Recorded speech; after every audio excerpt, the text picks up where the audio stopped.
Vas-y. Bismillah wa salatu wa salamu ala rasulillah wa ala alihi wa ashabihi ajma'in. Alors, on va parler ce soir, les enfants, d'un thème important, l'entraide entre frères et sœurs. Vous avez tous des frères, des sœurs, peut-être que des frères et que des sœurs. Vous êtes peut-être seul dans la famille, je ne sais pas. Vous avez des frères et sœurs? Alors, donc ce que je vais vous dire, ça vous concerne.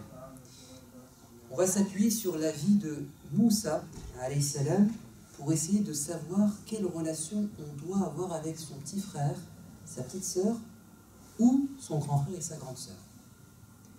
Allah, quand il nous parle de la vie de Moïse, il nous rapporte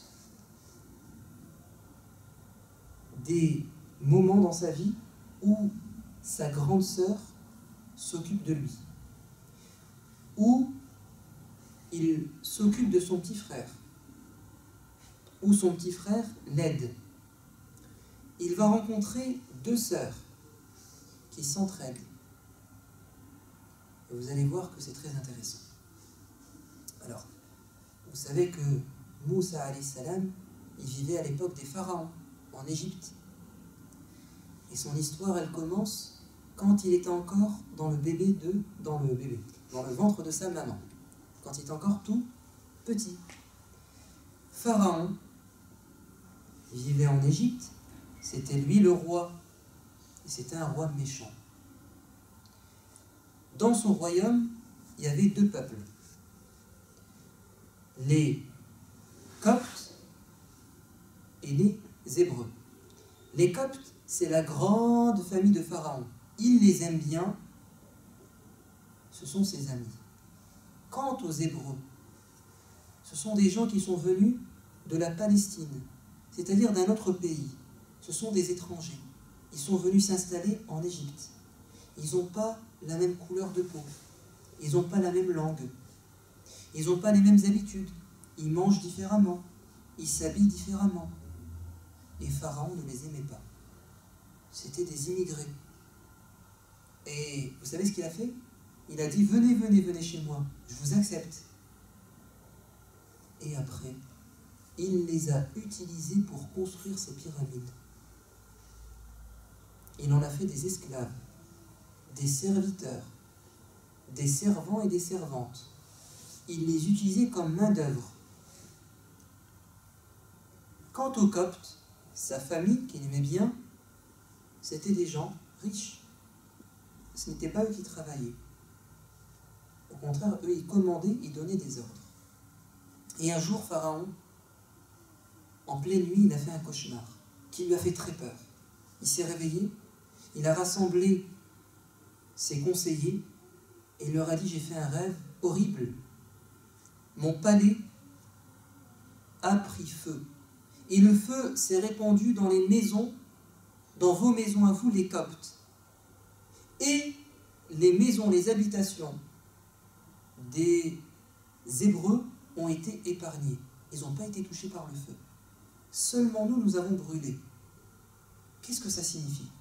Et les gens lui ont dit, ça veut dire que une personne va naître chez les Coptes, quand il va grandir, il va mettre le feu dans ton royaume. Il va être à l'origine de la destruction de ton royaume. Pharaon s'est mis en colère. Il a dit, donc, je vous demande, mes soldats, de tuer tous les enfants qui vont naître. Comme ça, celui qui devait plus tard me faire du mal va mourir. Ils nous ont dit, oui, mais si on tue tous les enfants, tous les garçons, qui va travailler pour nous? Leur papa va vieillir, il ne pourra plus travailler. Et les petits garçons, normalement, nous on attendait qu'ils grandissent pour qu'ils nous aident. Si on les tue, on n'aura plus de main d'œuvre. Alors Pharaon a dit, écoutez, j'ai une solution. Cette année, on tue des garçons. L'année prochaine, on leur laisse la vie sauve. La troisième année, on les tue. La quatrième année, on les épargne. En fait, 1 an sur 2. Comme ça, j'ai une chance sur 2 de me débarrasser de celui qui doit me tuer. Et il a dit ça à ses soldats. Et les soldats ont commencé à tuer les garçons. Et la maman de Moussa, elle allait accoucher durant l'année où les garçons devaient être tués. Et elle le savait. Alors elle a caché son ventre. Personne ne devait savoir qu'elle était enceinte. Ou sinon ils vont attendre qu'elle accouche pour lui voler son enfant. Et elle a accouché en secret. Et elle a allaité son fils Moussa en secret. Mais vous savez qu'un bébé, ça ne reste pas calme. Ça pleure, ça s'exprime. À un moment donné, les gens vont le découvrir. Alors, Allah lui a dit, si tu as peur pour ton fils, mets-le dans un petit berceau, un couffin, et lance-le dans le Nil, l'eau, le fleuve. Et ne t'inquiète pas, je vais te le rendre, ton fils. Alors, la maman de Moussa, elle lui a fait ce que Dieu lui a demandé. Elle a mis son bébé, elle l'a embrassé, elle l'a mis dans l'eau, et elle l'a laissé partir. Et c'était pas facile, parce qu'elle avait peur pour lui. Elle est rentrée chez elle, elle était inquiète. Mais Allah a promis de protéger l'enfant. Le bébé, dans son couffin, il flottait sur l'eau. Et ça avance. Il avance, il avance, il avance, il avance. Et vous savez, il va s'arrêter où? À côté du palais de Pharaon. Autrement dit, Allah a voulu que le bébé Moussa soit retrouvé par Pharaon. Mais vous allez me dire, mais il va le tuer. Non, Allah a voulu que ce ne soit pas Pharaon qui le trouve, mais que ce soit sa femme Asiya. Et sa femme Asiya, ça faisait longtemps qu'elle attendait d'avoir un bébé. Elle n'arrivait pas à en avoir. Quand elle a vu ce bébé qui arrive comme ça, sur la rive, elle a dit, mais c'est un cadeau de Dieu. Enfin le bébé que j'attendais. Et tout de suite, elle l'a aimé et elle est partie chez Pharaon. Elle lui a dit, voilà, j'ai trouvé un bébé, je veux qu'on l'adopte. Et lui, il voulait tuer les garçons. Mais il a accepté que cet enfant, on ne lui fasse pas de mal. C'est quand même extraordinaire. Allah a ramené le bébé chez le sanguinaire, le barbare, Pharaon, et il ne lui a pas fait de mal. Mais il y a un problème.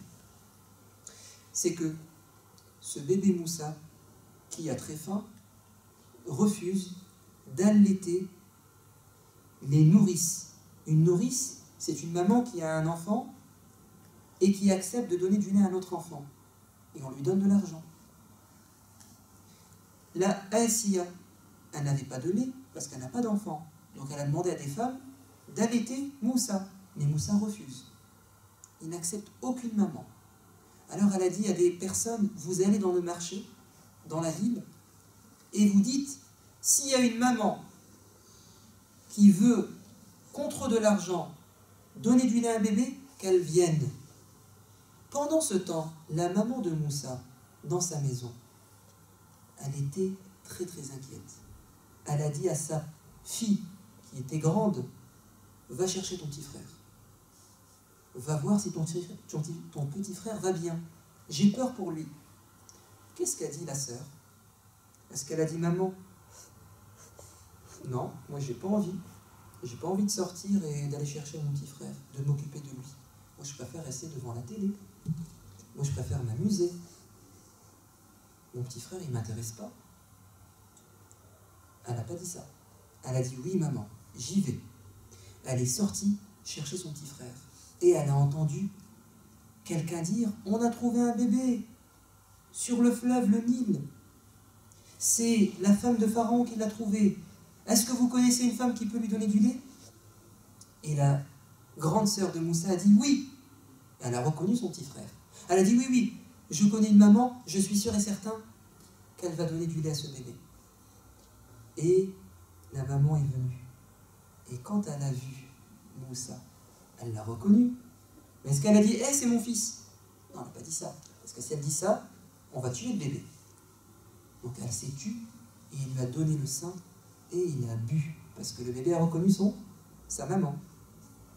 Et c'est ainsi que Dieu a rendu Moussa à sa maman. Mais attention, juste le temps de lui donner du lait. Quand il a un peu grandi, quand il a été sevré, maintenant il peut manger, il n'a plus besoin de lait. Il est retourné chez Pharaon. Et il a grandi dans le palais de Pharaon. Il est devenu comme son fils.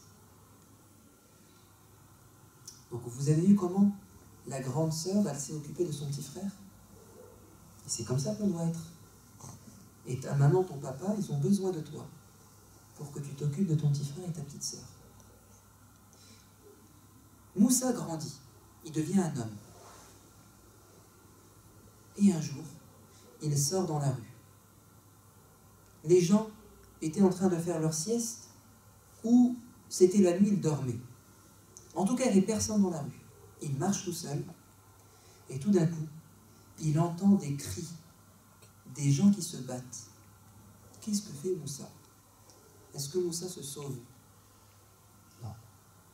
Moussa, c'était quelqu'un de très courageux. Même si il y a des gens qui crient, qui se battent, il veut intervenir pour savoir ce qui se passe. Et qu'est-ce qu'il voit? Il voit que c'est son ami, l'hébreu, qui se bat contre un copte. Et son ami lui dit, viens m'aider Moussa, vite.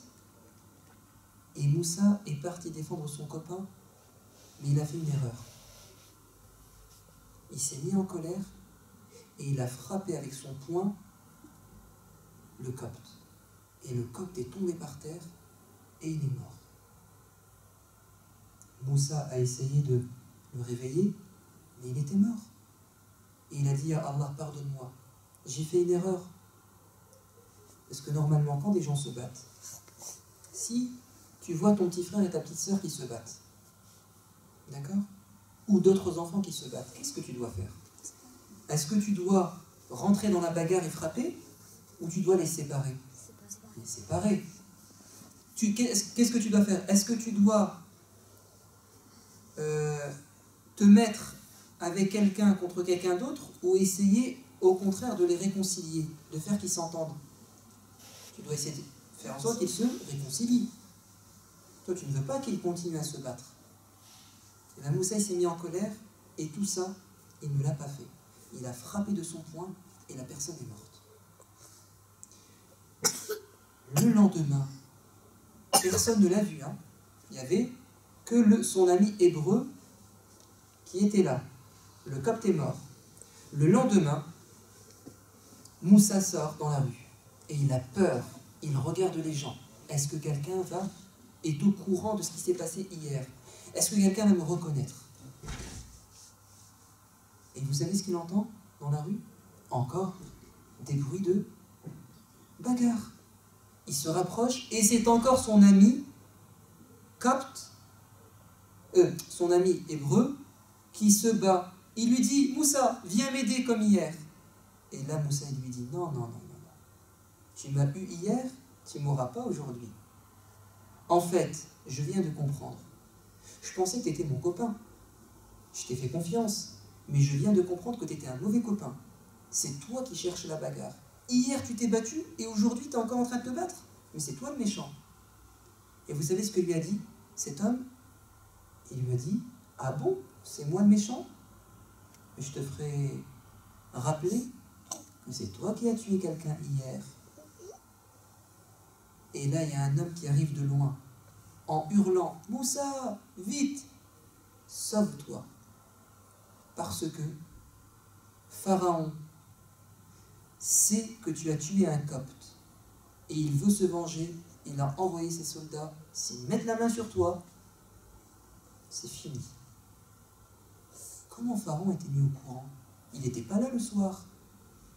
Ben en fait, je crois que c'est son ami qui l'a balancé. C'était pas un bon copain. Alors comme ça, il a voulu l'aider. Mais son copain, je crois qu'il l'a trahi. Faites attention, mauvais copain, mauvaise copine. Ah oui. Moussa se sauve. Et il n'a pas le temps de prendre des provisions, des vêtements de rechange. Son seul souci, c'est de s'enfuir le plus loin possible. Il court, il court, il court, il court, il court, il court. Tellement il court qu'il arrive à une autre ville qui s'appelle Madian. Et il est épuisé, il a faim, il a soif. Ses vêtements sont déchirés, poussiéreux. Il a peut-être même plus de sandales, elles se sont déchirées. Il est mal en point. Et vous savez ce qu'il voit en arrivant près de Madian? Il voit un puits, avec des gens autour. Et ce sont des bergers. Ils sont avec leurs animaux. Ils sont en train de leur donner à boire. Et il remarque que derrière, 2 femmes sont avec leurs animaux, ils attendent. Et quand les gens ont terminé d'abreuver leurs animaux, vous savez ce qu'ils font? Ils vont mettre un rocher sur le puits. Et quand les 2 femmes sont arrivées, elles ont trouvé le rocher, elles n'ont pas pu donner de l'eau à leurs animaux. C'est méchant de leur part. Ils ont pensé qu'à eux. Ils ont donné de l'eau qu'à leurs animaux. Ils n'ont pas pensé aux 2 femmes qui étaient derrière. C'est pas bien de penser qu'à soi. Il faut partager. Et Moussa, il est parti les aider. Il a dit, attendez, je vais moi pousser ce rocher. Il était fort, Moussa. Il a poussé le rocher et ensuite il a donné de l'eau aux animaux. Ces 2 femmes, ce sont 2 sœurs. Qu'est-ce qu'elles font là? Normalement, qui s'occupe des animaux? Ce sont généralement des hommes, parce que c'est pas facile. Mais où est leur frère?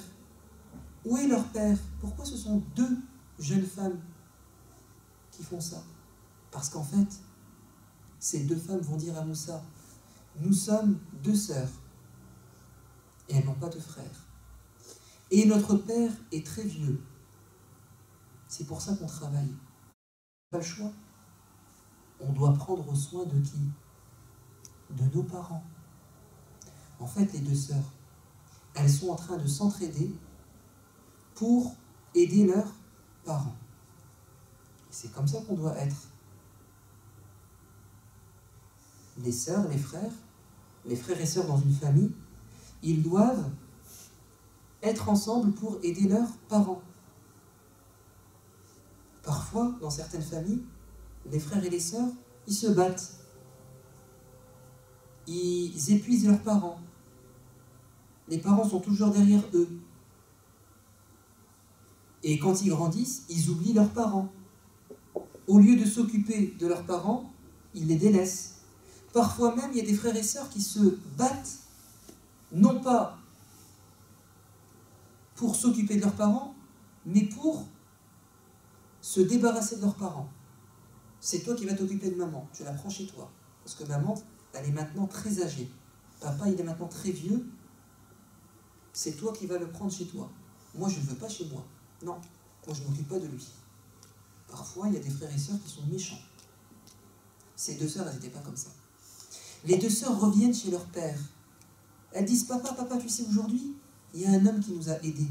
Et il y a l'une des sœurs qui dit, papa, il faudrait quand même le remercier. Il n'était pas bien. Et le père dit, ramenez-le-moi. Et ils vont ramener Moussa à Madian dans la ville, chez le papa. Et le papa va lui dire, qu'est-ce qui se passe? D'où viens-tu? Raconte-moi. Et Moussa lui raconte son histoire. Il lui dit, n'aie pas peur. Ici, à Madian, tu es en sécurité. N'aie pas peur, on va te protéger. Et je voudrais te récompenser, parce que tu as aidé ma fille, mes filles. Et vous savez ce que lui dit sa fille? Papa, on devrait l'embaucher, lui donner de l'argent pour qu'il s'occupe des animaux. Et le père a dit, oui ma fille, tu as raison. C'est un très bon conseil. Je te propose de vivre chez moi. Je vais te donner des animaux. Tu vas travailler 10 ans, 8 ou 10 ans chez moi, et en échange, tu peux te marier avec ma fille. Et Moussa dit oui, j'accepte de marier avec ta fille, et j'accepte en échange de m'occuper tes animaux de la maison pendant 10 ans. Et pendant 10 ans, Moussa va vivre avec sa femme et il va s'occuper de son beau-père, de sa belle-mère, de sa belle-sœur et des animaux. Après 10 ans, Moussa décide de voyager. Il a fini son contrat, c'était 10 ans. Maintenant, il est libre. Et il prend sa femme, sa famille, des animaux et il voyage dans le désert. Il faisait froid dans le désert. Vous savez, il fait chaud durant la journée et la nuit, la température baisse, il fait très froid. Et il s'est perdu, comme c'était le soir, et c'est le désert, il s'est perdu dans le désert. Il ne retrouve plus son chemin. Et au loin, vous savez ce qu'il remarque? Un feu. Il dit à sa femme, à sa famille, restez là. Je vais aller rejoindre les gens qui sont autour de ce feu. Je vais leur demander la route. Et je vais vous rapporter un peu de braise pour qu'on se réchauffe. Et il part. Et quand il se rapproche de l'endroit où il y a le feu, il entend une voix lui dire « Oh Moussa, c'est moi, c'est Allah qui te parle. Moussa, retire tes sandales. Tu es maintenant dans une enceinte sacrée. Oh Moussa, écoute ce que je vais te dire. » Et Allah va parler à Moussa. Et vous savez ce qu'il va lui poser comme question? Qu'est-ce que tu as dans ta main? Moussa lui dit, mais c'est un bâton, ya Allah. À quoi il te sert? Ya Allah, je m'en sers pour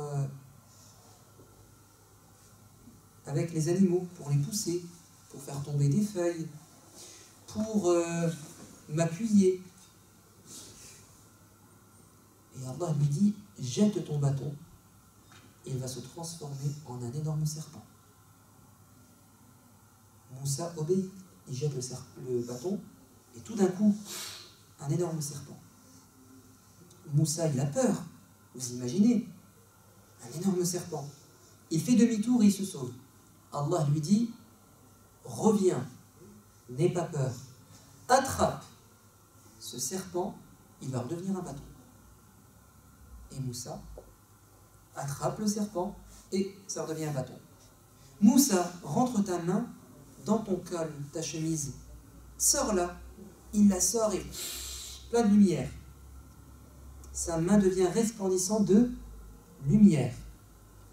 Il lui dit, Moussa, maintenant, tu as 2 miracles avec toi. Tu as une mission. Tu retournes chez Pharaon, le méchant, et tu lui dis d'arrêter de faire du mal aux Hébreux. Qu'est-ce que dit Moussa? Ya Allah, pas lui, pas Pharaon. Je me suis sauvé parce qu'il voulait me tuer. J'ai commis un crime involontairement. Il veut ma peau. Ya Allah. Allah lui dit, n'aie pas peur. Vas-y, je suis avec toi. Ya Allah, j'ai besoin d'aide.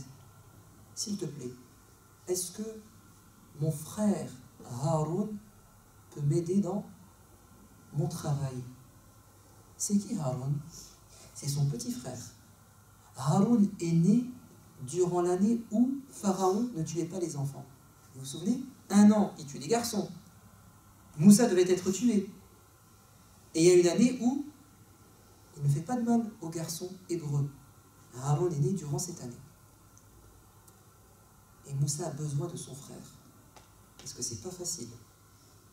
Et vous savez, parfois, vos petits frères et vos petites sœurs, ils ont besoin de vous pour faire quelque chose. Il faut les aider. Est-ce que Haroun a refusé d'aider Moussa? Et moi, si j'étais à la place de Haroun, j'aurais dit Moussa, non, non, merci, hein. Vas-y tout seul chez Pharaon. Moi, j'ai trop peur. Mais non. Haroun, il a dit, je vais t'aider, tu es mon frère. Je serai à tes côtés. Tous les deux, on va aller chez Pharaon. Ils vont aller chez Pharaon et ils vont lui dire, arrête de faire du mal aux Hébreux. Laisse-les partir avec nous. Je suis un prophète. Allah te demande de faire ça et de ne pas faire ça. Pharaon lui dit, mais tu es complètement fou, Moussa. C'est moi Dieu. Il lui dit, regarde bien. Il jette le bâton, il se transforme en serpent. Il sort sa main, elle devient blanche de lumière. Pharaon dit, qu'est-ce que c'est que ça? C'est de la magie. Moussa, moi aussi j'ai des magiciens. Je vais te faire pareil, et mieux que ce que tu viens de faire. Moussa lui dit, c'est un miracle. C'est pas de la magie? Il lui dit, non, c'est de la magie. Va-t'en, on va se retrouver un jour, lors de la grande fête. On va réunir les gens, et moi je vais te ramener mes magiciens, et ils vont te battre. Pharaon rassemble ces magiciens, il leur dit, je vous donne de l'argent, et vous allez être parmi les gens que j'aime le plus. Je vais vous donner du pouvoir, à condition que vous battiez ce magicien, Moussa. Quand le jour de la fête arrive, il y a des milliers de personnes, Moussa contre des dizaines et des centaines de magiciens. Qu'est-ce que font les magiciens? Ils ont pris des bâtons et des cordes. Ils les ont jetés et ils ont fait de la magie, un tour de magie. Les bâtons et les cordes, c'est comme si elles devenaient vivantes et elles devenaient des serpents. Moussa, il a eu peur. C'était trop bien fait. Parfois, tu regardes des tours de magie, tu te dis, mais comment il fait? C'est trop fort. Tu tombes en piège. Allah a dit à Moussa, ne t'inquiète pas, c'est que de la magie. Par contre, toi, c'est un miracle. Jette ton bâton et tu vas voir ce qui va se passer. Il jette le bâton, il se transforme en serpent et le serpent va avaler tous les bâtons et toutes les cordes, comme des spaghettis. Tout avalé. Et là, les magiciens, ils n'en reviennent pas. Il nous a battus. Et ce qu'il vient de faire, c'est un miracle. Et ils se prosternent et ils disent, on croit en toi et en Allah. Pharaon devient fou. Mais je vous ai ramené, je vous ai donné de l'argent pour que vous le battiez. Et là, vous allez de son côté. Et il va leur faire du mal. Il va les punir. Moussa va dire, ya Allah, Pharaon, il a trop fait de mal. Punis-le, ya Allah. Et Allah va le punir. Lui et ceux qui étaient comme lui. Il va envoyer une pluie de sauterelles. Plein de sauterelles, des criquets. Ils vont manger toute la récolte, tout le blé. Et les gens, ils vont avoir faim. Les animaux, ils vont mourir. Et les gens vont dire, oh Moussa, s'il te plaît, demande à Allah d'arrêter, de retirer tous ces criquets et ces sauterelles. Moussa, il leur dit, et si je le demande, est-ce que vous allez croire en Allah et arrêter de faire des bêtises? Oui, s'il te plaît. Il demande à Dieu, Dieu retire ces insectes, et malgré ça, ils continuent leurs bêtises. Allah va envoyer une deuxième punition. Il va faire, vous savez, il y avait un fleuve qu'on appelle le Nil. Il va faire sortir l'eau du Nil, beaucoup d'eau, la crue du Nil. Et l'eau va inonder toutes les terres et les maisons des gens. Inondation. Moussa, s'il te plaît, demande à Dieu d'arrêter ça. Il le demande. Allah les sauve, et malgré ça, ils continuent leur bêtise. Allah les punit d'une troisième manière. Il leur envoie des poux. Ils vont avoir des poux chez eux, dans leur corps. Ils vont se gratter. Moussa, on n'en peut plus. Demande à Allah d'arrêter. Moussa le fait, et ils continuent leur bêtise. Allah va les punir d'une autre manière. Il va envoyer des centaines et des milliers de crapauds et de grenouilles. Ils sont sortis de l'eau. Il y en a eu trop, à tel point qu'ils se sont répandus partout, dans les maisons. Ça criait de partout. C'était horrible. Demande à Allah de retirer ces bêtes. Et Allah le fait. Et pourtant, il continue à faire des bêtises. À un moment donné, Allah va transformer l'eau du Nil en une couleur rouge. Soit c'est devenu du sang, ils ne pouvaient plus le boire, soit il y a eu dans l'eau de la terre rouge. Et c'était plus potable, elle était polluée. Oh Moussa, demande à Allah d'arrêter. Allah arrête la punition et continue leur bêtise. Et enfin, Allah va les éprouver par une maladie de peau. Ils vont se gratter, ça démange. Demande à Allah d'arrêter. Allah les guérit et ils continuent leur bêtise. C'en est de trop. Allah dit, Moussa, c'est tout. Il faut que tu partes avec les Hébreux. Au matin très tôt, tu les prends avec toi et vous allez très loin. C'est ce que va faire Moussa. Ils vont partir très loin le matin très tôt. Quand Pharaon se réveille, il ne trouve plus personne. Où sont les Hébreux? Ils se sont sauvés. On va les rattraper. Il prend ses soldats, ses chevaux, et il court après eux. Moussa arrive avec les Hébreux au bord de la mer. Ils ne peuvent plus avancer. Ils n'avaient pas de bateau. Et derrière eux, il y a qui? Pharaon et ses soldats. S'ils font demi-tour, ils vont se faire tuer. S'ils rentrent dans l'eau, ils vont couler. Allah lui dit, prends ton bâton, frappe la mer. La mer s'ouvre en deux. Il y a un chemin. Moussa traverse avec son peuple la mer. Il arrive de l'autre côté et Pharaon rentre dans le chemin. Et à ce moment, Allah referme la mer sur eux. Et Pharaon meurt dans les flots avec son armée. Moussa, Moïse, est sauvé. Mais ils n'ont plus d'endroit où habiter. Ils ont laissé leur maison en Égypte. Maintenant, ils sont dans le désert. Il va se passer beaucoup de choses. Et à un moment donné, Allah va demander à Moïse et aux Hébreux de vivre dans le désert pendant 40 ans. Moïse, il est dans le désert avec les Hébreux et avec son frère Haroun. Et Dieu lui dit, tu vas venir sur une montagne pendant 30 jours. Je vais te parler. Laisse ton frère Haroun avec ton peuple. Moïse dit à Haroun, mon petit frère, j'ai besoin de toi encore une fois. Je vais te confier une responsabilité qui n'est pas facile. Tu deviens le chef à ma place. Tu prends ma place, tu deviens le chef. Attention Haroun, quand je vais m'absenter, il se peut qu'il fasse des bêtises. Empêche-les. C'est promis? Oui, c'est promis, Moussa. Vas-y. Moussa part. Il devait revenir après 30 jours. Mais voilà que Allah lui dit, tu vas rester 10 jours de plus. 40 jours. Le 30e jour, normalement il devait rentrer. Haroun et son peuple l'attendent. Mais il n'arrive pas. Et il y a un homme qui s'appelle As-Samiri, le Samaritain. Il va dire, Moussa vous a abandonné.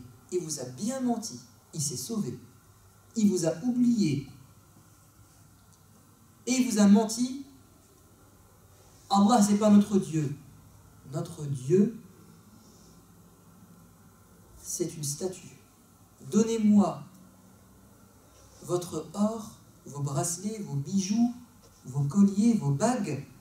Il les a fait fondre et il a fabriqué un veau en or. Et il a dit, c'est lui, votre Dieu. Adorez-le. Haroun va leur dire, mais vous êtes complètement fous. C'est pas lui notre Dieu. C'est une statue. Elle ne parle pas. Et il y a des gens qui ne vont pas l'écouter. Ils vont suivre le Samaritain. Et il va se battre avec eux. Jusqu'à ce qu'il lui dise, si tu n'arrêtes pas, on te tue. Et Haroun s'est arrêté. C'est tout. J'ai fait mon maximum, je m'arrête ici. Après 40 jours, qui revient? Moussa.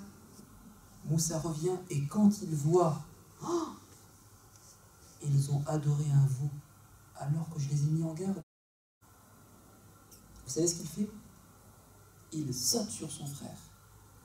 Il l'attrape par les cheveux et la barbe. Il le secoue. Je t'avais dit de les empêcher. Tu m'as pas écouté, tu m'as pas obéi. Tu n'as pas fait ce que je t'ai demandé. Haroun lui dit, tu es mon frère. Ne me fais pas ça. Ne me fais pas ça devant les gens. Et je te jure que j'ai fait mon possible, mais ils ont voulu me tuer. Et là, Moussa, après qu'il se soit calmé, il va dire « Ya Allah, pardonne-moi et pardonne à mon frère ». En fait, Moussa, encore une fois, il s'est emporté. Si tu demandes quelque chose à ton frère et à ta sœur, et qu'ils ne le font pas, est-ce que c'est forcément parce qu'ils ne veulent pas le faire? Non. Parfois, ils veulent le faire, mais ils ne savent pas le faire. Ils ont oublié. D'accord? Donc, il ne faut pas que tu te disputes directement avec ton frère et ta sœur. Demande-lui pourquoi. Je t'avais demandé un service. Je t'avais demandé quelque chose. Pourquoi tu ne l'as pas fait? Tu laisses ton frère et ta sœur s'expliquer, et après tu vois, est-ce qu'effectivement, il te manque de respect ou pas? Vous avez compris? Parce que Moussa, ici, il s'est trompé. Encore une fois, il a été aveuglé par la colère. Mais quand il a su qu'il s'était trompé, qu'est-ce qu'il a fait? Il s'est réconcilié avec son frère. C'est pour ça que si vous disputez avec votre frère et votre sœur, une fois que la colère est partie, il faut faire la paix. Comme Moussa et Haroun, on fait la paix. Et c'est oublié. Et l'histoire de Moussa et Haroun est encore longue. Et on va s'arrêter ici. D'accord? À bientôt, Inch'Allah. Salam alaikum.